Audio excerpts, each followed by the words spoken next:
Hello friends, आप सभी का हमारे नए यूट्यूब चैनल क्वारंटाइन स्टडी इस चैनल पर आप सभी का स्वागत है।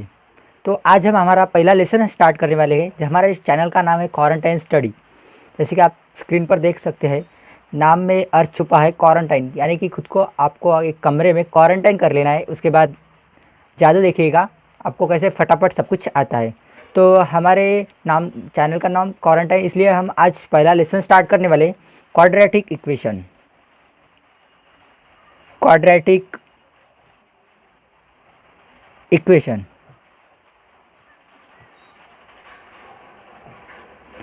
हर बार की तरह आज मैं नहीं करने वाली कि आज कुछ नया सीखने वाले हैं।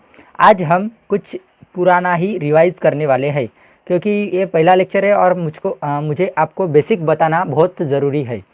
तो मैं बेसिक से स्टार्ट करूँगा।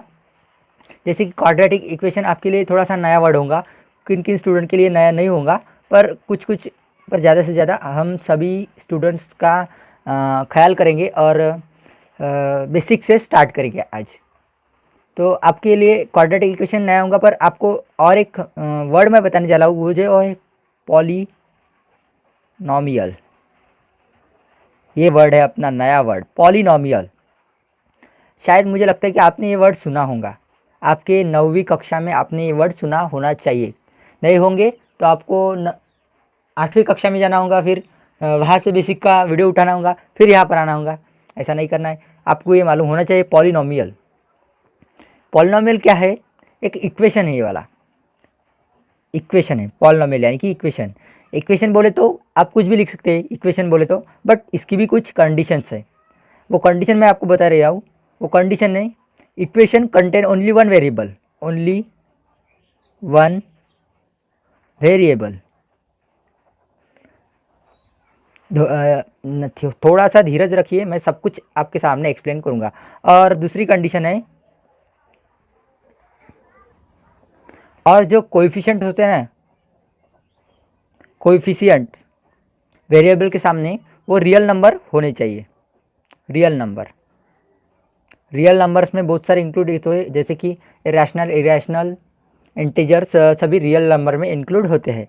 तो आपको पता चल जाएगा कि पॉलीनॉमियल जो कि एक इक्वेशन है, उसकी दो कंडीशंस है। इक्वेशन है, पर आप कोई भी इक्वेशन उठाकर यहाँ लाओगे और पॉलीनॉमियल कहेंगे, ऐसा नहीं हो सकता।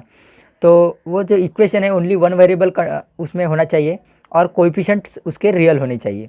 जैसे कि मैं यहाँ पर इक्वेशन यहाँ पर लिखने जा रहा हूँ, 5x + 9। ये जो इक्वेशन है, अब देखिए, ये है पॉलीनॉमियल।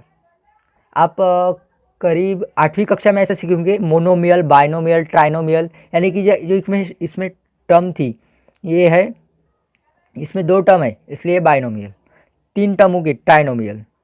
ऐसा करके आगे आगे आप पढ़ चुके होंगे। तो पॉलीनॉमियल का अगला पड़ाव जो कि क्वाड्रेटिक इक्वेशन है, वो भी मैं आपको बताऊँगा।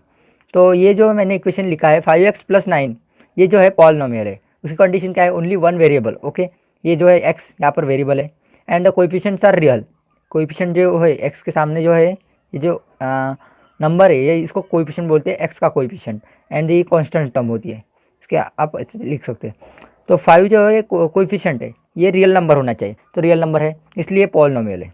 ओके, अब क्या हुआ आगे कि पॉलीनॉमियल है। पहले तो आप एक बताइए, जिस इक्वेशन मैंने लिखा है इसकी डिग्री क्या है? डिग्री यानी इंडेक्स, जो कि वेरिएबल का हाईएस्ट इंडेक्स। यहाँ पर इंडेक्स क्या दिख रहा है आपको? यहाँ पर 1 है ऐसा। तो highest index of the variable यानी कि डिग्री कहलाता है इक्वेशन में। यहाँ पर डिग्री 1 है। ओके, तो पॉलीनॉमियल है और डिग्री 1 है। पॉलीनॉमियल होगा, डिग्री 1 होगी, तो हम उसे कहलाएंगे लीनियर इक्वेशन। ओके बच्चों, लीनियर इक्वेशन।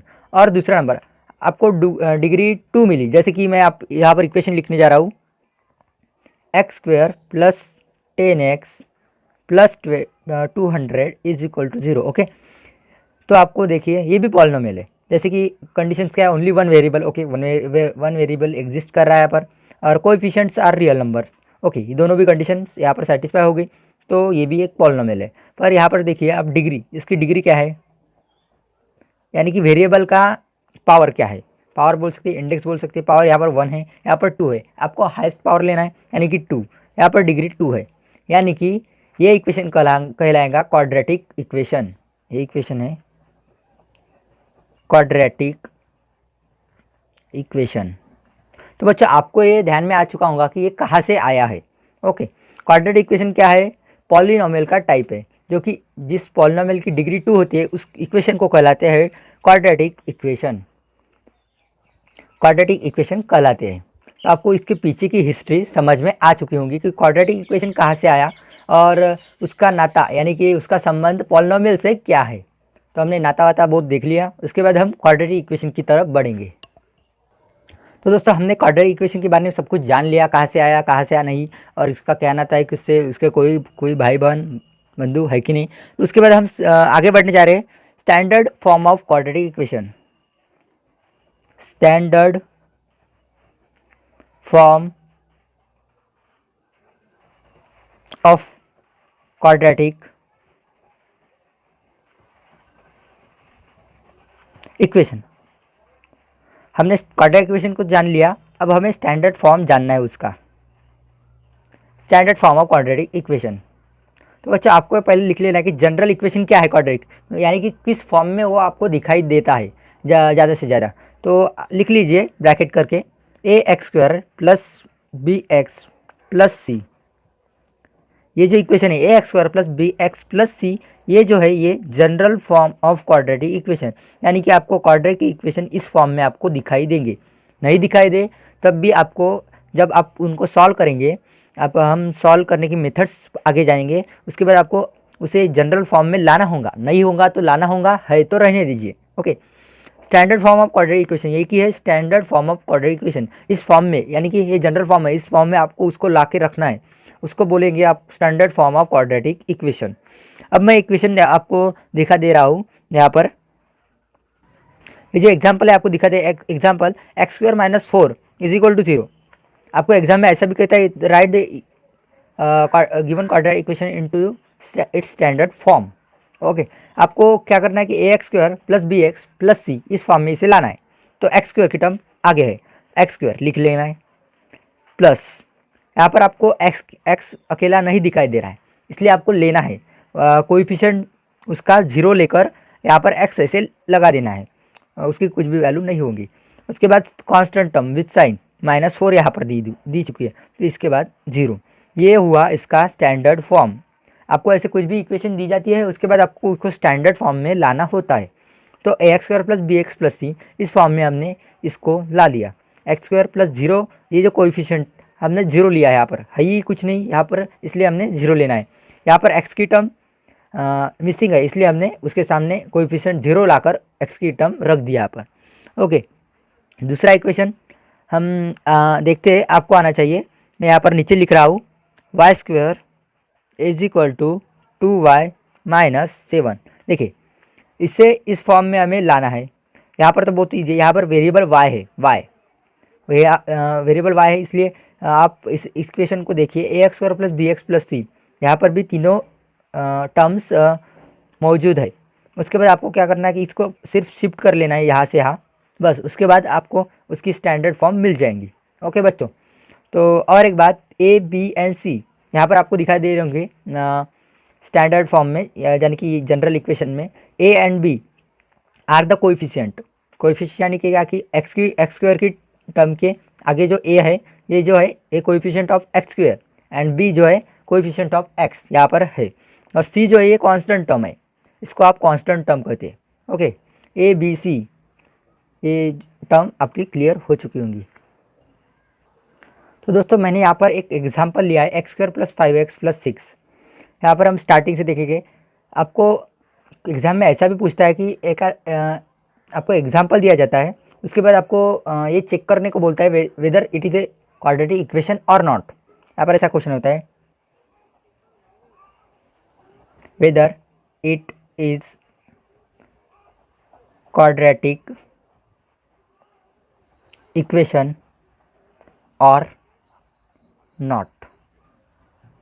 ओके, आपको चेक करने को बोलता है ये इक्वेशन क्वाड्रेटिक है या नहीं। तो आपको मैं कुछ कंडीशन बता रहा हूँ, उन कंडीशन को आपको वहाँ पर अप्लाई करना है, बस वो सेटिस्फाई हो गई तो आपका इक्वेशन क्वाड्रेटिक इक्वेशन कहलाएगा। बस पहली कंडीशन है। Degree of the equation, degree of the equation कितनी होनी चाहिए? 2। इतना तो आपको पता ही होगा।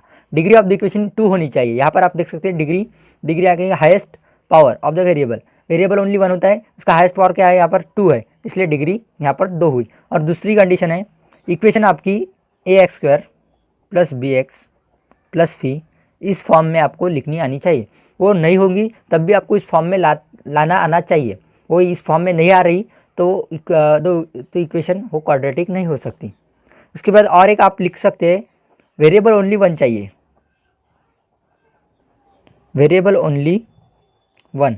आपको ये नोट करते रहना है क्योंकि मैं बस लिख रहा हूँ और आप देख रहे हैं, ऐसा नहीं होना चाहिए।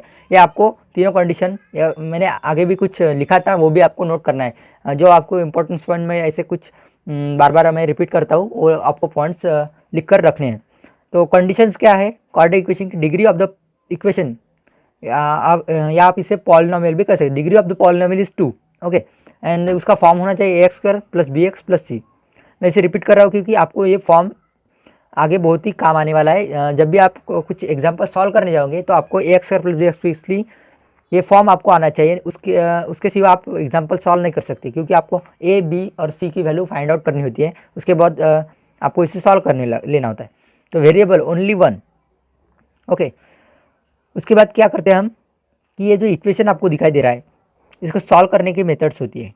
वैसे तो 3 मेथड्स है, वो भी आप अगले लेक्चर्स में आप देखेंगे। तो फिलहाल हम उस पर बात नहीं करते। हम देखते हैं कि हमने पॉलिनोमियल्स देखा, उसमें लीनियर इक्वेशन देखा, linear equation, okay. Linear equation देखा जिसकी डिग्री 1 थी, डिग्री क्या थी उसकी 1 थी। हम उसे सॉल्व यानी कि x की वैल्यू वहाँ पर हम फाइंड आउट करते हैं 5x + 9 = 0। यहाँ पर हम x की वैल्यू यानी कि x की वैल्यू हम फाइंड आउट करते हैं यहाँ पर, तो हमें 1 एक ही वैल्यू मिलती है। यहाँ पर एक ही वैल्यू, एक वैल्यू x = 1 नहीं दोस्तों, x = 1 नहीं तो ओनली 1 वैल्यू आपको x की मिलती है।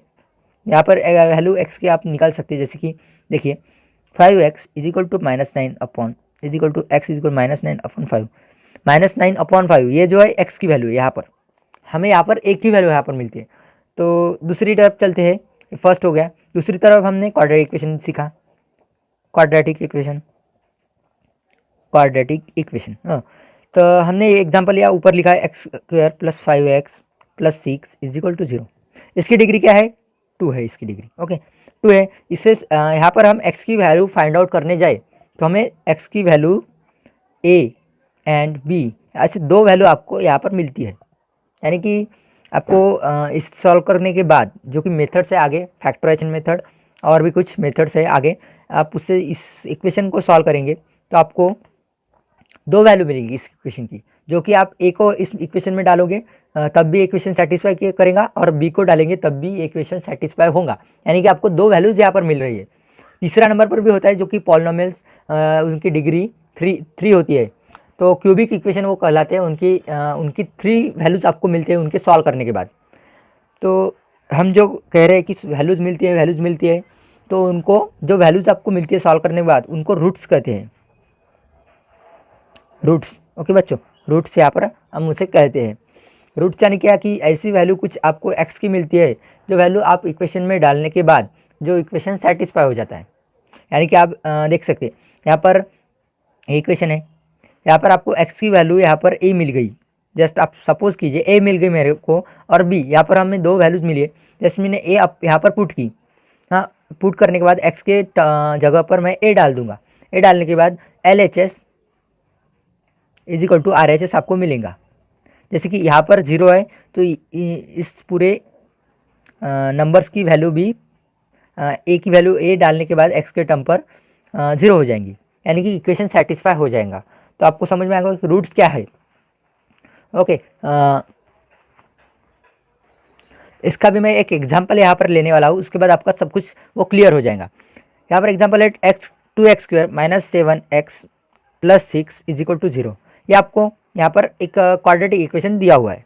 उसके बाद आपको कहा है कि चेक करो कि x is equal to 3/2 and x is equal to -2, ये जो दो वैल्यूज़ दिए x की यानी कि रूट्स ऑफ द इक्वेशन, इस इक्वेशन के गिवन इक्वेशन के roots x is equal to 3/2 and x is equal to -2, ये चेक कीजिए कि ये इस इक्वेशन के रूट्स है कि नहीं। रूट्स उसकी जगह आप सॉल्यूशन ऑफ द इक्वेशन ये भी कह सकते हैं, कई शब्द हैं। उसके बाद जगह आप एनसीईआरटी में देखेंगे जो जीरोज ऑफ इक्वेशन, ऐसा भी कुछ इसको नाम है। आपके 9th स्टैंडर्ड में भी आप पढ़ चुके होंगे जीरोज ऑफ द इक्वेशन, या इनकी आपने यहाँ पर देखा होगा ना। तो मैंने क्या बताया कि आरएचएस में क्या है, ज़ीरो है यहाँ पर भी, और इसके यानी कि स्टैंडर्ड फॉर्म में लिखने के बाद आरएचएस साइड में ज़ीरो मिलता है, और उसके रूट्स को अप्लाई करने के बाद यानी कि डालने के बाद आपको यहाँ पर भी ज़ीरो टर्म मिलेगा, इसलिए तो आपको इसमें जीरोज ऑफ द इक्वेशन भी कहते हैं। Solution of the equation, solution of equation ये भी आप कह सकते हैं, और रूट्स ऑफ इक्वेशन। ओके, तीनों शब्द यहाँ के लिए वैलिड है। तो आपको कहा गया कि x is equal to 3/2 and x is equal to -2 are the roots of the equation. Check करने को बोला है, तो आपको सिंपली क्या करना होगा, x इज इक्वल टू आपको देना है। इतना सिंपल एग्जांपल तो एक फर्स्ट स्टैंडर्ड का बच्चा भी जान लेगा कि x is equal to directly आपको वैल्यूज़ दी गई है। तो हम यहाँ पर ऐसे पुट कर लेंगे 2 x is equal 3/2 square -7 into 3/2 +6 is equal to 0। आपको एक बार ये वैल्यू और एक बार -2 और एक बार 3/2 ऐसा नहीं करना है। फर्स्ट बार यही x की टर्म पर डालना है, उसके बाद ये डालकर आपको चेक करना है कि ये रूट्स है कि नहीं। इक्वेशन सेटिस्फाई हुआ तो है, नहीं तो नहीं होगा। तो आप इसे सॉल्व करके देख सकते हैं। सॉल्व करने जा रहा हूँ, 2 इंटू 3 का स्क्वायर 9/4 -7 3/2 +6 इसके साथ 0, 2 4 2 2 2 4 ओके 9/2 एंड -7 3 21/2 +6 0। इसको सॉल्व करते आगे। आपको ये सॉल्व करना आना चाहिए, डिनोमिनेटर सेम है इसलिए मैं 9 - 21/2 +6 यहाँ पर मैं अलग रख देता हूँ, और 0। 9 - 21 क्या होता है, बोलिए जल्दी से। -18 -12/2 +6 उसके बाद 0। इसका क्या, -6 +6, आपको सिंपल कैलकुलेशन पता होना चाहिए। 2 6 12 उसके बाद -6 +6 इसका 0 इज इक्वल टू 0। तो इक्वेशन सेटिस्फाई हो गया, इसलिए हम x is equal to 3/2 is the equation, is the solution, is the zeros of the equation, is the roots of the equation. ये तीनों वर्ड्स आप यहाँ पर कह सकते हैं। तो हमने यहाँ पर चेक किया कि ये रूट्स है कि नहीं। तो ये रूट है इस गिवन इक्वेशन का 2x² -7x +6। आपको ये चेक करना है कि x इज इक्वल टू -2 ये गिवन इक्वेशन का रूट्स है कि नहीं। यहाँ पर इक्वेशन सेटिस्फाई नहीं होता, 0 इज इक्वल टू कुछ भी वैल्यू आपको मिलती है, यहाँ पर ऐसे 9 में लिख जाती है, तो आपको यहाँ पर ऐसा क्रॉस कर लेना है और लिख लेना है is not the solution of the equation. Okay, आपने ये समझा। और एक बात मैं यहाँ पर आपको क्लियर कर लेता हूँ। आपको रूट्स पता चल गए इक्वेशन के, यानी कि जीरोज, यानी कि आप इक्वेशन को सॉल्व करने के बाद आपको 2 वैल्यू जो मिलेगी, 2 वैल्यू, क्वाड्रेटिक में 2 वैल्यू मिलती है हमको, और लीनियर में ओनली 1 वैल्यू मिलती है, और क्यूबिक इक्वेशन जो होता है डिग्री 3 होती है, उनमें 3 वैल्यू आपको देखो मिलती है। तो 2 वैल्यूज़ आपको क्वाड्रेटिक इक्वेशन यहाँ पर इस लेसन में पूरा आपको लर्न करना है, इसलिए हर जगह आपको 2 वैल्यूज़ आपको मिलेगी। तो आगे जाकर उसके लिए एक सिंबल आपको, जैसे मैंने यहाँ पर यूज़ किए थे ए एंड बी, तो ए एंड बी यूज़ नहीं करते हुए आपको आगे सिंबल देखने को मिलेंगे, जो कि है रूट्स की जगह ले लेंगे alpha and beta, symbolize form में।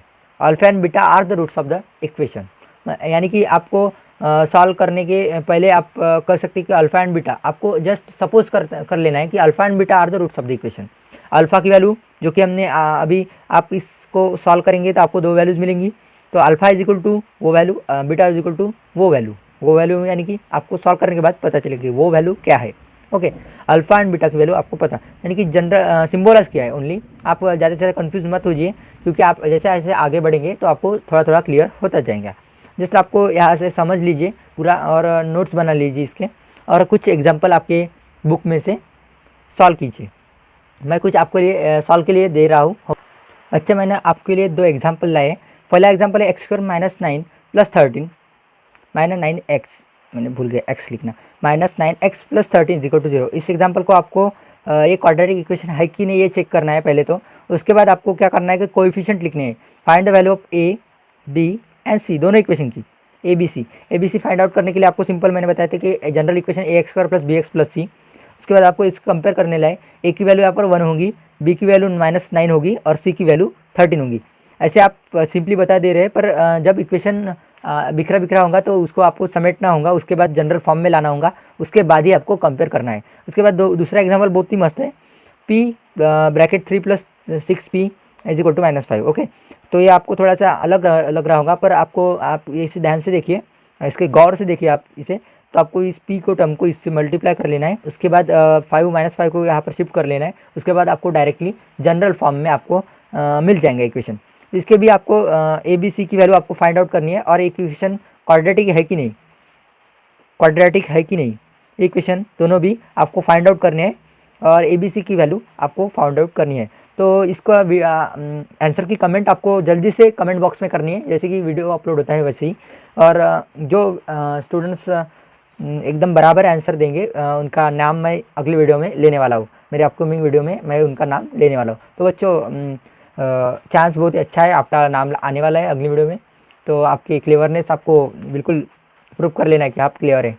तो चलिए दोस्तों, वीडियो बहुत ही लंबा हो चुका है, और इसी के साथ हम यहाँ पर अपना बेसिक ख़त्म करते हैं, और अगली वीडियो में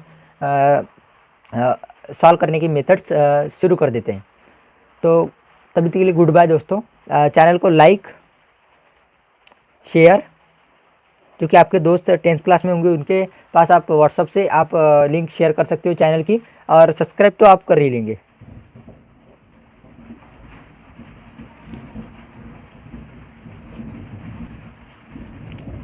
आपको सच में ये वीडियो यूजफुल रही होंगी, तो आप प्लीज़ इस चैनल को सब्सक्राइब कर लीजिए, लाइक एंड शेयर को करना ना भूलिएगा। तो गुड बाय दोस्तों।